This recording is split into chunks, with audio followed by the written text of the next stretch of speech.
नमस्कार, स्वागत है आप सभी का न्यूज इंडिया में और साथ ही स्वागत करते हैं रोहतक लोकसभा क्षेत्र में। रोहतक में लोकसभा चुनाव होने जा रहे हैं 25 मई को। न केवल रोहतक में बल्कि आपको बता दें हरियाणा में लोकसभा चुनाव होने जा रहे हैं। 10 लोकसभा सीटें आती हैं हरियाणा में, जिसमें से सबसे हॉट सीटों में काउंट होती है रोहतक लोकसभा। आज हमारी मौजूदगी रोहतक में ही है, तो जनता से बात करेंगे, टटोलेंगे जनता का मिजाज, जनता का मन आखिरकार क्या है इस बार 2024 के लोकसभा चुनाव में। जनता का मूड, सत्ता में किसको लाना है, दिल्ली तक किसे पहुंचाना है और किसे हार का सबक चखाना है।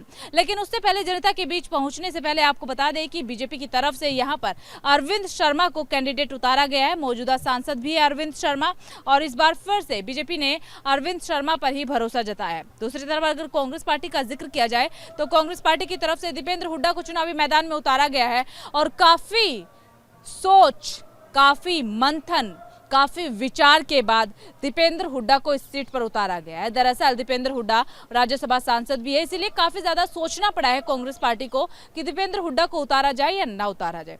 आप पहुंचेंगे जनता के बीच और उससे पहले जाते जाते एक और इन्फॉर्मेशन आप सभी के लिए।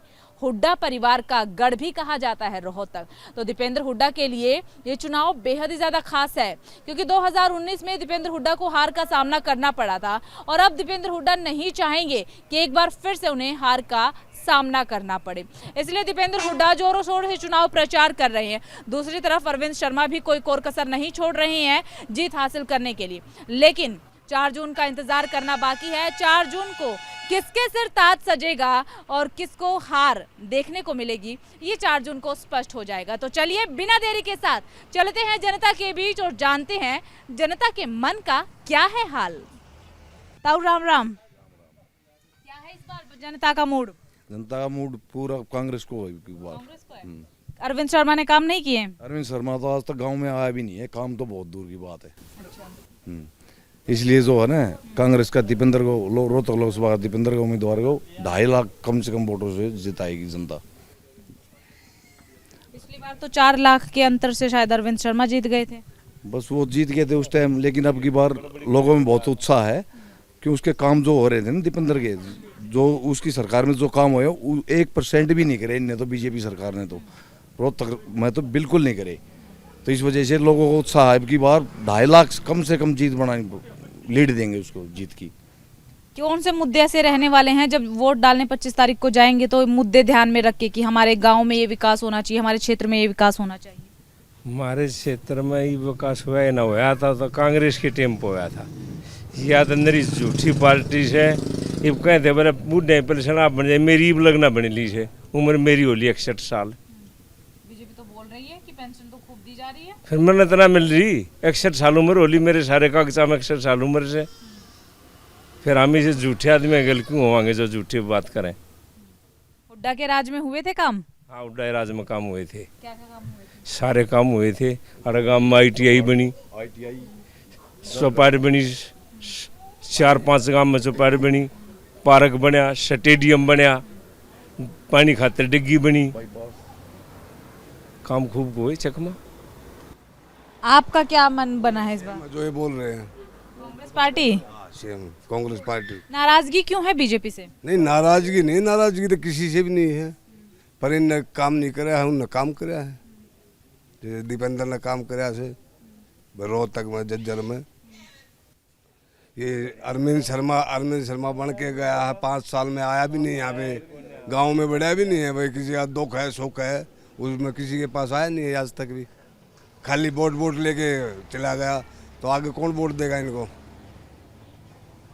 अच्छा ताऊ, अरविंद शर्मा का साफ ये कहना है कि जो हुड्डा परिवार है वो चौधर करके हरियाणा की जनता का विनाश कर डाला है, कोई विकास तो हुआ नहीं है। जो सरकार, कांग्रेस सरकार थी उस टाइम, हरियाणा को नंबर 1 पर पहुंचा दिया था इन्होंने। और पूरा ये नहीं कि एक जगह काम किया है, पूरे हरियाणा में बराबर काम किया था, जबकि रोहतक पिछड़ा हुआ था उस टाइम पूरा। उससे पहले जो भी सरकार आई थी रोहतक में किसी ने कोई काम नहीं किया था कभी भी। जज्जर, रोहतक, सोनीपत किसी ने हाथ नहीं लगाया था, जो भी CM बना था इधर का बनाया ही नहीं था। इसने ये बढ़ने के बाद पूरी तरक्की करी, रोहतक शहर ऊपर उठाया बिल्कुल, पूरे फ्लाईओवर बनाए हैं। पहले इतना जाम था, 1 घंटे में भी रोहतक एंट्री होने के बाद बस स्टैंड नहीं मिला था, 1 घंटे में जाम। अब इतने फ्लाईओवर बना दिए गए हैं, पूरा काम, अंडरग्राउंड नाले बनाए हैं रोहतक के अंदर, जज्जर के अंदर बस स्टैंड ना बना है, पूरा काम करा है।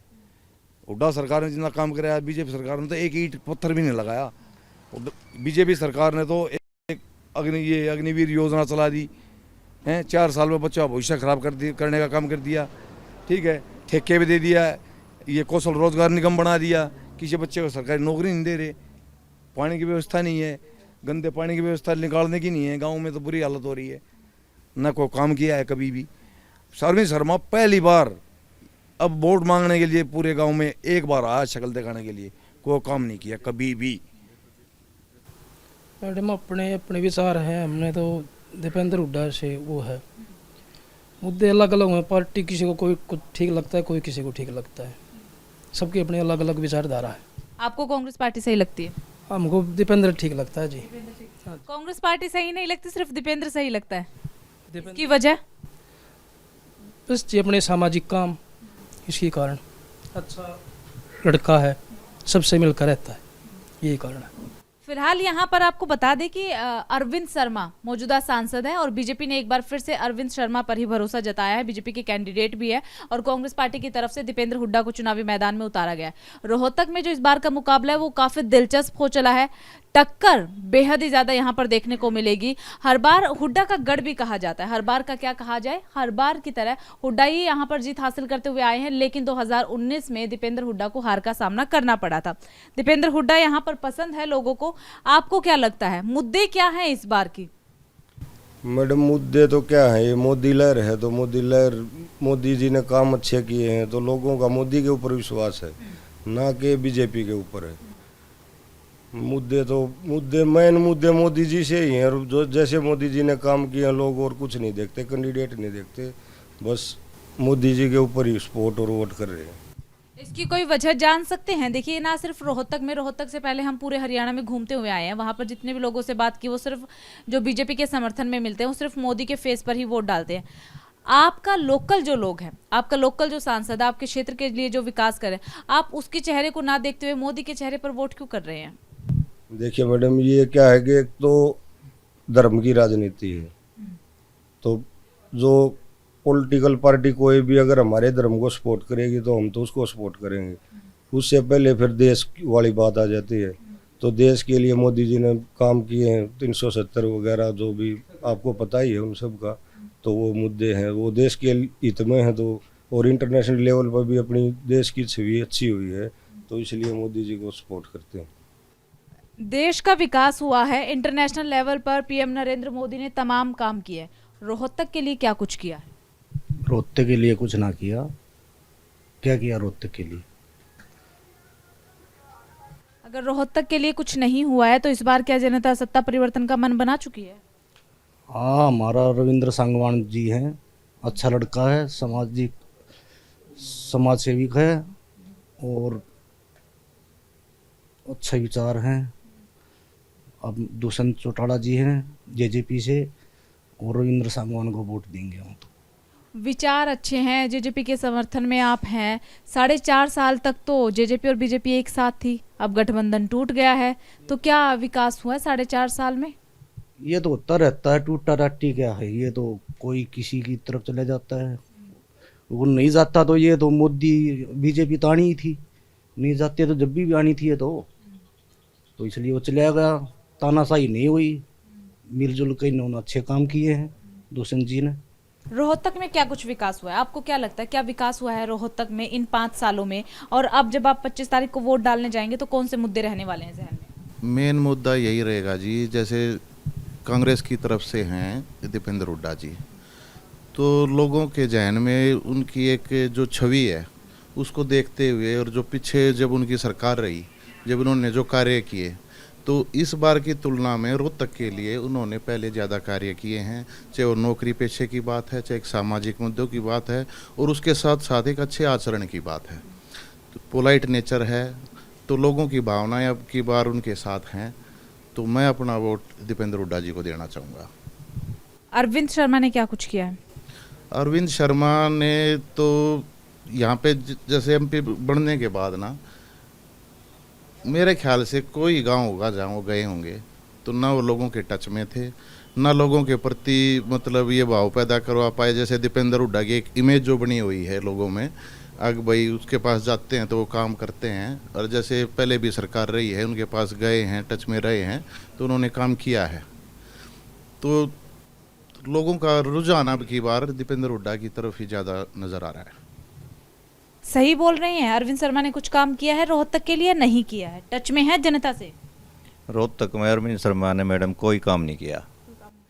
जो वोट दे रहा है बीजेपी को, वो मोदी के नाम से दे रहा है कि भारत से मजबूत हो, भारत का डंका विदेशों में बजाए, और मोदी के नाम से ही वोट का पर्व है। अच्छा, आपने वो कहावत सुनी है, बूंद बूंद से सागर बनता है? वो ठीक है मैडम, बूंद बूंद से सागर बनता है, इसीलिए तो इसको वोट दे रहे हैं। ठीक है, आपने बीजेपी को वोट दिया है, लेकिन आपके क्षेत्र का ही विकास नहीं हुआ। आप जहां पर रह रहे हैं, जिस जगह पर रह रहे हैं, वहीं का विकास नहीं हुआ तो कैसे चलेगा? वहां का विकास भी तो जरूरी है ना। अरविंद शर्मा झूठे वादे करता है, मेट्रो लाऊंगा, ये करूंगा, वो करूंगा। रोहतक का इसने कोई विकास नहीं कराया है। रोहतक का विकास करने वाला दीपेंद्र हुड्डा था, आगे आएगा तो यही कर सकता है रोहतक का विकास। लेकिन वोट मोदी को इसलिए दे रहे हैं, भारत मजबूत हो, हिंदुत्व मजबूत हो। इधर कांग्रेस की वोट नहीं है जी, ये दीपेंद्र की, भूपेंद्र की खुद की व्यक्तिगत हैं। कांग्रेस का इसमें कोई नहीं है। और जो हमारे जैसे युवा हैं वो सभी बीजेपी के साथ हैं। वो इसलिए हैं क्योंकि उसने हमारे देश के लिए मोदी ने बहुत कुछ कराया है। कांग्रेस ने तो सदा ही मुस्लिमों के लिए किया है, हिंदुओं के लिए नहीं कराया। जाते जाते 2013 में भी वक्फ बोर्ड इतना मजबूत कर गया, जिसमें हम अपनी ज़मीन पर वक्फ बोर्ड उस पर अधीन कर लिया था, हम उसका केस भी नहीं कर सकते। वो भी लखनऊ जा करना पड़ेगा, अगर होगा तो वापस मिले तो। ऐसा ऐसा कर्नाटक में भी सरकार आई, उसने वहाँ पर पूरे का पूरा गाँव वक्फ बोर्ड ने अपने अधीन कर लिया।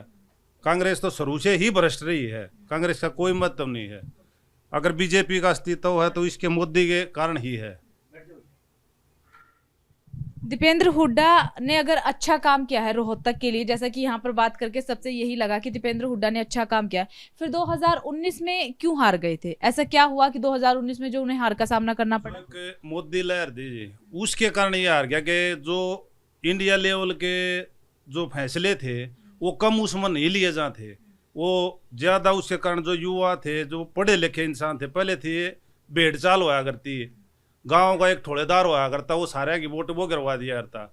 ये पढ़े लिखे इंसान हो गए, पढ़े लिखे खुद देखे हैं, खुद वो करे हैं, जो अपनी वोट का अधिकार नहीं समझा कि भाई किस उस स्थिति में हमारा देश चल रहा है, किस दौरान किस स्थिति में चलाना है।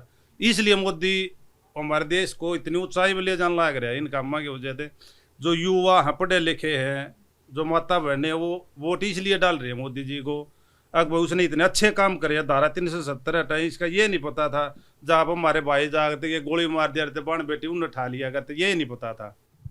मोदी का जो मैजिक है 2013 से देखने को मिल रहा है, 2014 से देखने को मिल रहा है, क्या इस बार भी देखने को मिलेगा रोहतक में? सिर्फ रोहतक में, देश की बात नहीं कर रही हूँ। देखो मैडम, रोहतक में तो नहीं मिलेगा क्योंकि रिपीट कैंडिडेट हो गया है अरविंद शर्मा। ये नहीं जीत सकता है, बिल्कुल नहीं जीतेगा। लेकिन हरियाणा में 9 सीट आ जाएंगी, रोहतक वाली सीट तो दीपेंद्र हुड्डा को ही जाएगी। यानी कि बाकी पूरी जो 9 सीटें हैं वो जाएंगी बीजेपी को, सोनीपत की जाएंगी? जाएगी। क्यों जाएगी? 100% जाएगी। आप रोहतक के, सोनीपत टच होता हुआ है, तो सोनीपत के बारे में अच्छी खासी जानकारी रखते हैं। क्या विकास हुआ है सोनीपत में बीजेपी के कार्यकाल में? विकास तो बिल्कुल ना के बराबर ही हुआ है जी। विकास मोदी मैजिक के कारण जाएगी जी, मोदी जी के कारण ही जाएगी। इस पर भी कंपटीशन सिर्फ इसीलिए आप लोगों को अगर लग रहा है तो इसीलिए लग रहा है कि मोदी जी के कारण, ना कि कोई कैंडिडेट कुछ नहीं है। ये तो एक बार मोदी लहर में बना दिया था, इसलिए टक्कर में ही हार हुई थी। कोई 2-4 हज़ार की कोई हार थोड़ा होती है। आपको भी यही लग रहा है कि मोदी मैजिक इस बार देखने को मिलेगा? नहीं मैडम, यहाँ हरियाणा में खासकर मैं रोहतक की बात करूँ तो यहाँ मोदी मैजिक नहीं चलने वाला, यहाँ दीपेंद्र मैजिक ही चलेगा। दीपेंद्र लोगों के मन में छाया हुआ है, अच्छी छवि है, तो दीपेंद्र भारी बहुमत से अब की बार जीत हासिल करेंगे। को वोट डालने जाएंगे, क्या है मुद्दे? मुद्दे तो बहुत ज़्यादा हैं जी। महंगाई है, बेरोजगारी है, युवा सड़कों पर धक्के खा रहे हैं, अग्निवीर योजना ले आए, सारे किसान रो रहे हैं, उनकी लागत 2 गुना बढ़ गई है, और घाटे में चल रहा है हर साल। बीजेपी से नाराजगी? बीजेपी से क्या, सरकार से नाराजगी है। सरकार में कोई भी बैठा हो इस टाइम हुआ उसी पार्टी की से नाराजगी है। किसानों की है, युवाओं की है, छात्रों की है। बेरोजगारी इतनी बढ़ चुकी है, ना कोई एम्प्लॉयमेंट दे रहे। हरियाणा में कितने पद खाली पड़े हैं, लॉलीपॉप दे हुए हैं, सारे पेपर लीक हो जाए हैं। मतलब अफरा तफरी का माहौल है। बीजेपी जैसी गंदी सरकार जिससे कोई भी खुश नहीं है, हमने आज तक नहीं देखी। अरविंद शर्मा ने क्या कुछ काम किए हैं रोहतक के लिए? कोई काम नहीं किया। अरविंद शर्मा सिर्फ वोट मांगने आता है, उसके बाद नहीं आता। अरविंद शर्मा ने जानता ही नहीं कोई। अरविंद शर्मा की तो इतनी भी नहीं चलती। हारे हुए MLA बैठे हुए चला रहे हैं राज को। सही बोल रहे हैं, अरविंद शर्मा ने कोई विकास नहीं किया, कोई काम नहीं किया। अरविंद शर्मा आज से 5 साल पहले यहाँ से MP बन के गए थे और उस कैंडिडेट को हरा के गए थे जिस कैंडिडेट के ऊपर रोहतक लोकसभा को इतना विश्वास था कि मोदी जी भी यहाँ से इलेक्शन लड़ ले तो उसको नहीं हरा पाए।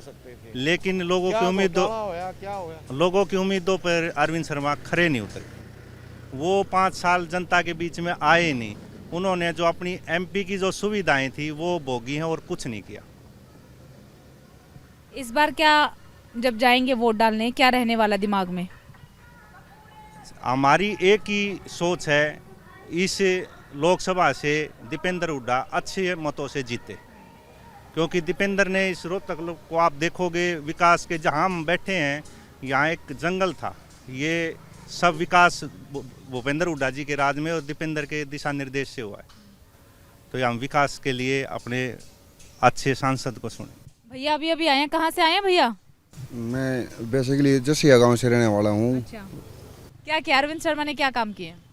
अरविंद शर्मा का तो भाई इनका तो जो काम है ये तो जनता जनार्दन को पता है। पूरे गांव बताने लग रहे हैं लोग जो काम किया है। और जो हुड्डा साहब ने कर रखा है वो भी बड़े आदमी जितने भी हैं, आप जहाँ पे सर्वे करोगे सब बताने लग रहे हैं कि कुछ करे। 25 तारीख को वोट डालने जाएंगे? बिल्कुल डालने जाएंगे। क्या रहने वाला है मुद्दा ध्यान में उस वक्त जब वोट का बटन दबाएंगे? सबसे बड़ा मुद्दा मेरे तो बेसिकली दिमाग में एक ही है, अगर शिक्षा नहीं तो कुछ भी नहीं। मेरा खुद का भी लगा लो और इस पूरे हरियाणा का भी लगा लो और देश का भी लगा लो। जब देश में शिक्षा नहीं होगी, प्रदेश में शिक्षा नहीं होगी, तो फिर चाहे कोई कितने भी ढकोसले बना लो उसका कोई फायदा नहीं। देखिए, आप बोल रहे हैं हुड्डा परिवार ने काफ़ी अच्छे काम किए रोहतक के लिए। अभी हाल ही में अरविंद शर्मा का एक बयान आया कि हुड्डा परिवार ने चौधर करके पूरा विनाश ही कर डाला है। अरविंद शर्मा जी का आपने ये बयान तो सुन लिया, लेकिन 1.5 साल पहले अरविंद शर्मा जी एक बात कह रहे थे कि 340 करोड़ वो अमृत योजना के केंद्र से लेके आए थे और वो यहाँ एक्स विधायक सारे पैसे खा गए। आज वो उनको अपने साथ स्टेज पे बैठा के कह रहे हैं कि मैंने विकास किया है। 1.5 साल पहले उनके बयान आप सुन लेते तो यही कह रहे थे कि मैंने जितना भी फंड लिया वो सब भरे मन से, और वो सब मेरे जितना भी फंड था वो सब दफा वफा हो गया, यहाँ कोई विकास नहीं कर पाया मैं। ताऊ राम विकास हुआ है रोहतक में? ना बेबे कुछ नहीं हुआ। कुछ नहीं, कम में मिला। हुड्डा परिवार ने किया था? कराया था। दीपेंद्र हुड्डा ने कि भूपेंद्र हुड्डा ने? दोनों ने कराया इन दोनों ने। इस बार वोट डालेंगे? भूपेंद्र हुड्डा जाए वोट। रोहतक में आपको क्या लगता है विकास हुआ है या नहीं हुआ है? वहाँ तो सभी बोल रहे हैं कि कोई विकास नहीं हुआ है। मैडम, जहाँ तक बात की जाए, जो ये सरकार है ना, ये सरकार ने रोहतक को तो मतलब इतना पिछड़ा कर दिया। आगे आप अगर राजीव गांधी स्टेडियम यहाँ से 500 मीटर पर है, उसके हालात अगर आप देख लोगे तो आप ये कहोगे कि कर क्या दिया इन्होंने। इतना बुरा हाल कर दिया, जाति पाति धर्म के नाम पर इतना भ्रष्टाचार फैला दिया इस देश में कि हम कह नहीं सकते। और सबसे बड़ा मुद्दा है फिलहाल इस हरियाणा सरकार को लगा लो या मोदी सरकार बीजेपी सरकार को, बेरोजगारी का। यहाँ पर जो D ग्रुप की नौकरी है ना, उसको IAS की नौकरी के बराबर दर्जा दे दिया हरियाणा सरकार ने, इस बीजेपी सरकार ने। युवा सड़कों पर भड़क रहा है, घूम रहा, धक्के खा रहा, रोजगार नहीं दे रहे, पैदल यात्रा कर रहे। TGT की वैकेंसी थी, 15 साल बाद वैकेंसी आई थी, स्कूल खाली पड़े हैं, टीचर है नहीं, उनको कोर्ट में धक्के दिए जा रहे हैं। मतलब सिर्फ D ग्रुप 2018 में इन्होंने D ग्रुप की 18,000 पोस्ट लगा गए, सरकार ले आए। अब फिर वही चाल है कि हम 10-12 हज़ार D ग्रुप में लगा दें। अरे हरियाणा के लोगों को पता नहीं क्या इस D ग्रुप में दिखाई दे रहा है, ये सोच रहे कि मतलब D ग्रुप नहीं, हम IAS लग गए। तो इतना बुरा हाल कर दिया। और दीपेंद्र जैसा विनम्र सांसद तो शायद ही पूरे हिंदुस्तान में कोई। 2019 में कैसे हार गए? 2019 में हार का कारण था, एक तो सबसे बड़ी मोदी की सुनामी थी, दूसरी बात ये थी, लोगों ने ये सोचा ये हारेगा नहीं, क्योंकि 2014 में ये घर लेटा हुआ था, बीमार था, घर लेटे लेटे ही बन गया था। फिर सोचा भाई ये हार तो रहा ही नहीं, आधे लोग तो वोट डालने ही नहीं गए। अब की बार देखना आप मत प्रतिशत कितना ज़्यादा बढ़ जाएगा, दीपेंद्र की जीत उतनी बड़ी होगी। अरविंद शर्मा को तो सच्चाई बताऊं तो ये ही नहीं पता था कि उसे अगले 5 साल बाद यहाँ चुनाव लड़ना है, वो कहीं गया ही नहीं, इसीलिए नहीं गया। अब उसको धक्के लग रहे हैं, और तो वो बीजेपी के वर्कर है जो हाहाकार करते हैं। लोकतंत्र की सबसे बड़ी जीत क्या है कि लोग प्रश्न कर रहे हैं, क्वेश्चन पुट कर रहे हैं अपने सांसद से, तो ये लोकतंत्र की सबसे बड़ी जीत है कि हम पूछे भाई हमने आपको वोट दिया, आपने हमारा क्या किया। पिछले 5 साल में अगर यहाँ एक भी परियोजना अगर आई हो तो हम इसके लिए अमरविंद शर्मा के साथ हो जाएंगे। अगर एक परियोजना बता दे, एक भी परियोजना इस रोहतक शहर में नहीं आई। और जो हमारे यानी कि कुल मिलाकर के रोहतक का विकास अरविंद शर्मा के कार्यकाल में तो नहीं हुआ, बिल्कुल नहीं हुआ। और मनोहर लाल जैसी सरकार, घटिया सरकार को, अब तो बदल गए सीएम, अब तो सैनी सरकार बन गई। 9 साल तो रहे ना, ये भी उसका प्यादा है, ये भी उसी का प्यादा है। ये इससे गंदी सरकार हरियाणा की राजनीति में हमने 50 साल से, हम जानते हैं 60 साल उम्र होगी, हमने नहीं देखी। छात्रों को पीटा, किसानों को पीटा, कर्मचारियों को पीटा। अब लोकतंत्र में आपने कभी ऐसा देखा है कोई चुनाव प्रचार के लिए कोई नुमाइंदा गांव में जाता है और गांव वाले उसको गांव में घुसने नहीं देते? अरविंद शर्मा का विरोध हो रहा है, सबका हो रहा है। हाल इनके पास जवाब है नहीं, इन्हें कुछ कराया ही नहीं। जब भी जनता पूछती है इधर जाके आपने क्या किया, इसके पास जवाब ही नहीं है।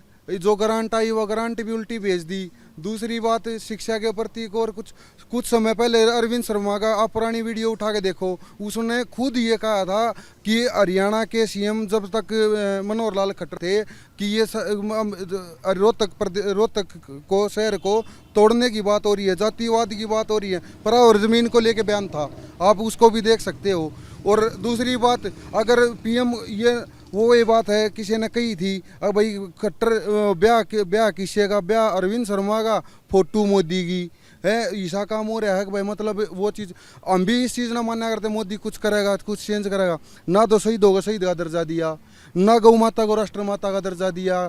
ठीक है, मंच पे खड़े होकर मैं भी बोल सकता हूँ जय श्री राम, जय श्री राम, हर कोई बोल सकता है, सब हर जगह बोल सकता है। बीजेपी के शासनकाल में औरतों की, लड़कियों की क्या बयान माटी हुई है। आपने मणिपुर देखा होगा, आप पत्रकार हैं, कैसे एक शहीद की घरवाली को नंगा घुमाया गया। प्रधानमंत्री मोदी जैसा घटिया प्रधानमंत्री के नाम पर अगर देखना जाए फिलहाल तो नरेंद्र मोदी हैं। अगर आपके पास विकल्प हो तो किसे प्रधानमंत्री बनाना चाहेंगे? मैं बन सकता हूँ, इधर दो। क्या है प्रधानमंत्री? वो 8वीं फेल है, देश का पागल बना रहा है। 8वीं फेल है, हर बात पर वो झूठ बोलता है। उससे बड़ा झूठा इस देश में कोई भी नागरिक नहीं है। लेकिन अभी फिलहाल कोई चेहरा है, फिलहाल कोई चेहरा, ग्रेजुएट आप हैं, मैं समझ गई वो बात आपकी, कोई चेहरा, वो इस चेहरे का नाम मैं जानना चाह रही हूँ। राहुल गांधी। राहुल गांधी क्यों नहीं बनता? उस यूनिवर्सिटी का पढ़ा लिखा लड़का है। तो आप राहुल गांधी को प्रधान, आप जैसे मीडिया वालों ने, राहुल गांधी आपको क्या लगता है प्रधानमंत्री, आपको क्या लगता है प्रधानमंत्री का विकल्प? विपक्ष में बहुत नेता हैं जो प्रधानमंत्री के लायक हैं। जो हम तो एक ग्रामीण पृष्ठभूमि से आते हैं, हम तो एक ही बात जानते हैं कि सिर्फ और सिर्फ जो किसानों और मजदूर और ग्रामीण तबके के बारे में सोचें। इस देश की राजनीति में बहुत बड़े बड़े नेता हैं जो इनके बारे में सोच सकते हैं। सिर्फ और सिर्फ हमारे हरियाणा में और रोहतक में खासकर लोगों को ग्रामीण तबका ज़्यादा है। इसमें किसानों की हालत बहुत नाजुक है। मैं खुद एक किसान हूँ। कांग्रेस पार्टी किसानों के मुद्दे को जमकर उठाती है। कांग्रेस पार्टी भी उठाती है और हर पार्टी क्षेत्रीय पार्टियाँ उठाती हैं, लेकिन हमारे यहाँ ग्रामीण जो खेती करता है नहरी पानी पे डिपेंड है। पहले यहाँ पानी 30 दिन में आता, 25 दिन में आता था, अब पिछले 10 साल से 40 दिन में पानी आता। जमींदार कैसे क्या कर लेगा? पानी रोहतक शहर का ये हालात हैं कि पानी के लिए पानी नहीं आ रहा, 4-4, 5-5 दिन पानी नहीं आ रहा, और जो पानी आता है वो आप पीने के लायक है नहीं। दिल्ली में पानी बिजली फ्री कर रखी है अरविंद केजरीवाल ने, और इस बार स्कूल भी, और इस बार गठबंधन के साथ चुनाव लड़ रहे हैं। यहाँ पर कांग्रेस पार्टी और आम आदमी पार्टी में गठबंधन है। तो क्या जनता ने मन बना लिया है परिवर्तन का? जनता ने बिल्कुल मन बना रखा है परिवर्तन हो और चाहते हैं कि परिवर्तन हो। और अभी 25 तारीख को वोटिंग होगी, आप देखना रोहतक की परसेंटेज इतनी अप होगी जो इंडिया में सबसे ज़्यादा होगी। तो मौजूदगी रोहतक लोकसभा में उड़ जाना जनता का मिजाज कि आखिरकार जनता का क्या कुछ है मन, क्या है मन का हाल, किसे पहुंचाना है दिल्ली और किसे ही रख लेना है सिर्फ और सिर्फ रोहतक में ही, यानी कि किसके सिर सजाना है ताज और किसको चखाना है इस बार हार का सवाद। तो जनता का मिजाज हमने जान लिया है, लेकिन 4 जून को ही तस्वीरें स्पष्ट हो पाएंगी कि आखिरकार जनता ने किसको मत दिया है और किसका मत छीन लिया है। लेकिन जाते जाते न्यूज़ इंडिया की एक अपील, अपने घरों से बाहर निकलिएगा और 25 तारीख को अपने मत का इस्तेमाल जरूर कीजिएगा। कैमरा पर्सन भूषण के साथ रोहतक से न्यूज़ इंडिया के लिए मैं आंचल कादियान।